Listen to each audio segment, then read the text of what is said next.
அந்த ஊரில் பெரிய பணக்காரர் ஒருவர் மரணித்து விட்டார். நன்றாய் நடமாடியவர்தான் திடீரென்று மரணித்து விட்டார். அவருக்கு 3 மகன்கள், ஒரு மகள். வீடே சோகமயமாயிருந்தது.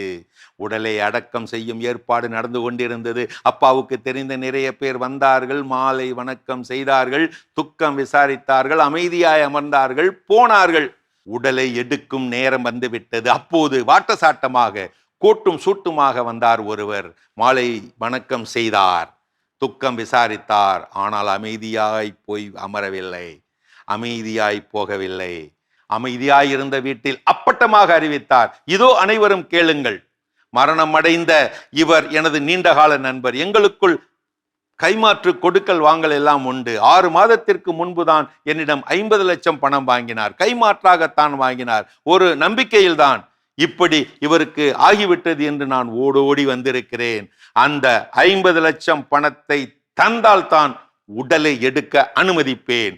இப்படி சொல்லுகிறார். கராராக பேசுகிறார். கடும் வார்த்தைகளை உமிழ்கிறார். விவாதம் நடக்கிறது. சாவு வீடு சலசலப்பாகிறது. 3 மகன்களும் சொல்லிவிட்டார்கள், நாங்கள் தரமாட்டோம், எங்களுக்கு இது பொறுப்பு கிடையாது. எங்கள் தந்தை இது பற்றி எங்களிடம் சொல்லவில்லை, பொறுப்பேற்க முடியாது. படு கராராய் சொல்லிவிடுகின்றனர். செத்து போன அப்பாவை முறைத்தபடியே சொல்லிவிடுகின்றனர். உற்ற உறவினர்களோ அங்கிருந்தவர்களோ எல்லோரும் கல்லாய் நின்று விடுகின்றனர். உற்றார் உறவினரும் அதை பற்றி எதுவும் சொல்லவில்லை. மகன்கள் கொடுக்காத போது எங்களால் என்ன செய்ய முடியும்? அவர்களும் ஒதுங்கி விடுகின்றனர். பதட்டம் அதிகரிக்கின்றது. பாடி எடுக்க நேரமாகி கொண்டிருக்கிறது.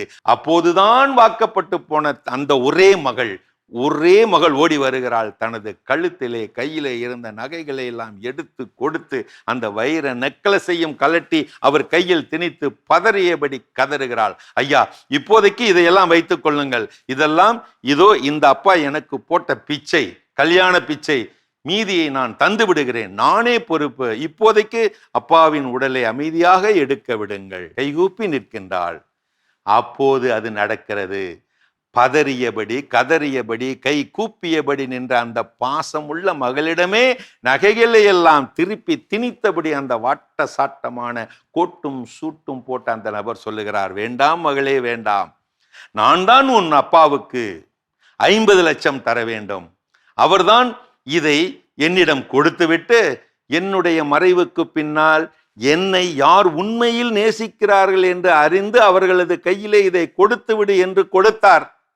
மகளே, உன் பாசம் பெரிது.